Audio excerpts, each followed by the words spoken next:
നമസ്കാരം. ഇന്നത്തെ എപ്പിസോഡ് ഒരു ചെറിയ കഥ പറഞ്ഞുകൊണ്ടാണ് ആരംഭിക്കുന്നത്. നമ്മളെല്ലാവരും കേട്ട് പരിചരിച്ച ഒരു കഥ തന്നെയാണ്. നമ്മുടെ കുട്ടിക്കാലത്ത് നമ്മുടെ മുത്തശ്ശിമാരും അമ്മമാരും അച്ഛന്മാരും ഒക്കെ നമ്മളോട് ഒരിക്കലെങ്കിലും ഈ കഥ പറഞ്ഞിട്ടുണ്ടാകും. കഥ ഇങ്ങനെയാണ്. ഒരിക്കൽ ആടുകളുമായി തായ്വരയിലേക്ക് പോയിരുന്ന ഒരു ചെറുപ്പക്കാരൻ, അയാൾ വെറുതെ ഇരിക്കുന്ന സമയത്ത് അയാളുടെ ബോറടി മാറ്റാൻ വേണ്ടിയിട്ട് ഉറക്കെ താഴോട്ട് നോക്കിയിട്ട് വിളിച്ചു പറഞ്ഞു, "പുലി വരുന്നേ, പുലി വരുന്നേ" എന്ന്. അപ്പോൾ തായ്വരയിൽ മറ്റു ജോലികൾ ചെയ്തിരുന്ന ആളുകൾ ഉടനെ തന്നെ അയാളുടെ അടുത്തേക്ക് വടിയും കമ്പുമൊക്കെയായി ഓടി വന്നു. അവരടുത്തെത്തിയ സമയത്ത് ഈ യുവാവ് അവരോടായിട്ട് പറഞ്ഞു, "ഞാൻ വെറുതെ പറഞ്ഞതായിരുന്നു, നിങ്ങളെ പറ്റിക്കുവാൻ വേണ്ടി." ആളുകൾ അയാളെ ചെറിയ രീതിയിൽ വഴക്കൊക്കെ പറഞ്ഞ് ആളുകൾ തിരിച്ചുപോയി. ശേഷം പിറ്റേന്നും അയാൾ ഇതുപോലെ തന്നെ ആളുകളെ നോക്കിയിട്ട് ഉറക്കെ വിളിച്ചു പറഞ്ഞു, "അയ്യോ, പുലി വരുന്നേ, പുലി വരുന്നേ, എന്നെ രക്ഷിക്കണേ" എന്ന്. ഇത്തവണയും ആളുകൾ അയാളെ രക്ഷിക്കാൻ വേണ്ടി ഓടിക്കൂടിയെത്തി. എന്നാൽ അവർ വന്ന സമയത്ത് അവർക്ക് കാണാനായത് വീണ്ടും അവർ പറ്റിക്കപ്പെടുന്ന കാഴ്ചയാണ്. എന്നാൽ മൂന്നാമത്തെ തവണ ശരിക്കും പുലി വരികയും ഇയാൾ അലറി കരയുകയും ചെയ്തു. എന്നാൽ തായ്വരയിലെ ജനങ്ങൾ ഇയാളുടെ അടുത്തേക്ക് ഓടിച്ചെന്നില്ല. പകരം അവർ ഇങ്ങനെ പറഞ്ഞു, "ഇത്തവണയും അവൻ നമ്മളെ പറ്റിക്കുകയായിരിക്കും, അതുകൊണ്ട് നമുക്ക് പോവേണ്ടതില്ല" എന്ന്. പക്ഷേ ശരിക്കും പുലി വരികയും ഈ യുവാവിനെ കടിച്ചു കൊണ്ടുപോവുകയും ചെയ്തിരുന്നു. ഇപ്പോൾ ഇങ്ങനെ ഒരു കഥ പറയുന്നതിന്റെ ആവശ്യകത എന്താണെന്നല്ലേ? തീർച്ചയായും വലിയൊരു ആവശ്യകത തന്നെയുണ്ട്.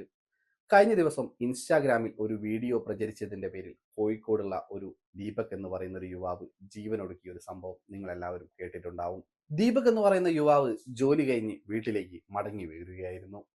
അപ്പോൾ അയാൾ സഞ്ചരിച്ചിരുന്ന ബസ്സിൽ കൂടെ സഞ്ചരിച്ചിരുന്ന മറ്റൊരു യുവതി അയാളുടെ ഒരു വീഡിയോ പുറത്തുവിട്ടു. അയാൾ തന്റെ ശരീരത്തിൽ അനുവാദമില്ലാതെ സ്പർശിക്കാൻ ശ്രമിച്ചുവെന്നും അപമര്യാദയായി പെരുമാറിയെന്നും പറഞ്ഞുകൊണ്ടായിരുന്നു ഈ വീഡിയോ സാമൂഹിക മാധ്യമങ്ങളിൽ പ്രചരിച്ചിരുന്നത്. പക്ഷേ ആ വീഡിയോ കണ്ട ആളുകളൊക്കെ അതിന്റെ അടിയിൽ കമന്റുമായി വന്നത്, ഇത്തരത്തിൽ അയാൾ അപമര്യാദയായി പെരുമാറുന്നതൊന്നും ഈ വീഡിയോയിൽ കാണുന്നില്ലല്ലോ എന്ന് പറഞ്ഞുകൊണ്ടായിരുന്നു. ഏകദേശം 7,000-ഓളം അടുത്ത ആളുകൾ ഉണ്ടായിരുന്ന അവരുടെ ഇൻസ്റ്റാഗ്രാം പേജ് ഈ വീഡിയോ വന്നതോടുകൂടി ഏകദേശം 11,000-ത്തിന് മുകളിൽ ആളുകൾ അവരെ ഫോളോ ചെയ്യാൻ തുടങ്ങി. അവർ സോഷ്യൽ മീഡിയയിൽ വലിയ ഒരു പ്രതിനിധിയായി മാറുക തന്നെ ചെയ്തു ഈ വീഡിയോ കാരണം. എന്നാൽ ഈ യുവാവ് വീട്ടിലെത്തുകയും ഈ വീഡിയോയെക്കുറിച്ച് അറിയുകയും ചെയ്തു. അങ്ങനെ അയാൾ അയാളുടെ സുഹൃത്തുക്കളോടും അടുത്ത ബന്ധുക്കളോടും മാത്രം ഇതിനെക്കുറിച്ച് സംസാരിച്ചു. അന്ന് ശനിയാഴ്ചയായിരുന്നു. സുഹൃത്തുക്കളൊക്കെ അയാളോട് പറഞ്ഞു, "ഞായറാഴ്ച രാവിലെ ഞങ്ങൾ നിന്നെ വന്ന് കാണാം. അതിനുശേഷം നമ്മൾ സംസാരിച്ചിട്ട് നമുക്കൊരു തീരുമാനമെടുക്കാം. വേണമെങ്കിൽ നമുക്ക് എന്ത് ചെയ്യാം, കോടതിയോ വക്കീലിനെയോ സമീപിച്ചിട്ട് നമ്മുടെ കാര്യങ്ങൾ നമുക്ക് അവതരിപ്പിക്കാം." അങ്ങനെ പറഞ്ഞുകൊണ്ട് അവർ അയാളെ സമാധാനിപ്പിച്ചു വിട്ടു. പക്ഷെ അന്ന് രാത്രി അയാൾക്ക് ഉറങ്ങാൻ സാധിച്ചില്ല. അയാൾ കടുത്ത മാനസിക സമ്മർദ്ദത്തിലേക്ക് മാറി. അയാൾ ജോലി ചെയ്തിരുന്നത് ഒരു സെയിൽസ് എക്സിക്യൂട്ടീവ് ആയിട്ടായിരുന്നു. അപ്പോൾ അയാൾ ചിന്തിച്ചത് ഇങ്ങനെയാണ്, നാളെ ഞാൻ പുറത്തിറങ്ങി നടക്കുമ്പോൾ ഇതെൻ്റെ ജീവിതത്തെ ബാധിക്കും, തൻ്റെ ജോലിയെ ബാധിക്കും, ആളുകളെല്ലാം തന്നെ തന്നെ മോശമായി കാണും. ആ ചിന്ത അയാളിൽ വലിയ തോതിൽ തന്നെ ഉണ്ടായിരുന്നു. അങ്ങനെ അന്ന് രാത്രി അയാൾ ആത്മഹത്യ ചെയ്യുകയാണ് ചെയ്തത്. ഈ വീഡിയോ വന്നതിൻ്റെ തൊട്ടു പിന്നാലെ തന്നെ യുവതി മറ്റൊരു വീഡിയോയുമായി രംഗത്തെത്തിയിരുന്നു. ഇയാൾ മനഃപൂർവ്വം തന്നോട് അപമര്യാദയായി പെരുമാറിയെന്നും താൻ ഉടൻ തന്നെ അടുത്തുള്ള പോലീസ് സ്റ്റേഷനിൽ വിളിച്ച് ഇക്കാര്യം അറിയിച്ചിരുന്നു എന്നായിരുന്നു ആ വീഡിയോയിൽ ഉണ്ടായിരുന്നത്. എന്നാൽ കുറച്ചു കഴിഞ്ഞ് ഇയാൾ ആത്മഹത്യ ചെയ്തു എന്ന വാർത്ത കേട്ടയുടനെ യുവതി ഈ രണ്ട് വീഡിയോകളും ഡിലീറ്റ് ചെയ്ത് അവരുടെ അക്കൗണ്ട് ബ്ലോക്ക് ആക്കി വെക്കുകയും ചെയ്തു. ഇപ്പോൾ സോഷ്യൽ മീഡിയ ചർച്ച ചെയ്യുന്ന ഈ ഒരു കാര്യത്തെക്കുറിച്ചാണ് ഞാനും നിങ്ങളോട് പറയാൻ ആഗ്രഹിക്കുന്നത്.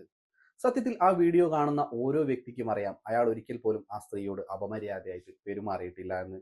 മറിച്ച് അവരാണ് അയാളുടെ ശരീരത്തിനടുത്തേക്ക് പോയി നിൽക്കുന്നതും അയാളോട് ചേർന്ന് നിൽക്കാൻ ശ്രമിക്കുന്നതും. അയാൾ തന്റെ ജോലി കഴിഞ്ഞ് തിരിച്ചു വരുന്ന വഴിയാണത്. അയാളുടെ കയ്യിൽ ഒരു ബാഗ് ഉണ്ടായിരുന്നു. ഒരു കയ്യിൽ അയാൾ ബാഗ് പിടിച്ചു, മറ്റേ കയ്യിൽ അയാൾ കമ്പിയിലും പിടിച്ചു.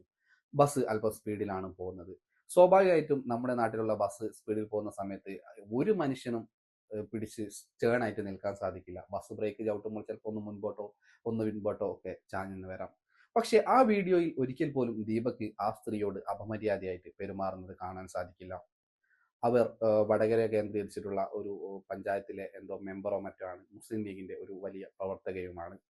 ഇവർ സോഷ്യൽ മീഡിയയിൽ ആളാകുന്നതിന് വേണ്ടിയിട്ടാണ് ഇത്തരത്തിലൊരു വീഡിയോ ചെയ്തിരുന്നത്. പക്ഷേ ഈ ഒരു വീഡിയോ കാരണം സമൂഹത്തിലുണ്ടായ മാറ്റങ്ങൾ എന്തൊക്കെയാണെന്ന് നമ്മൾ തിരിച്ചറിയേണ്ടതുണ്ട്.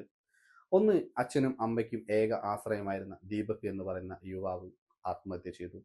രണ്ടാമത്തെ കാര്യം, അതുവരെ സ്ത്രീകളെ സപ്പോർട്ട് ചെയ്തിരുന്ന ഒരുവിധം ആളുകളൊക്കെ മാറി ചിന്തിക്കാൻ തുടങ്ങി.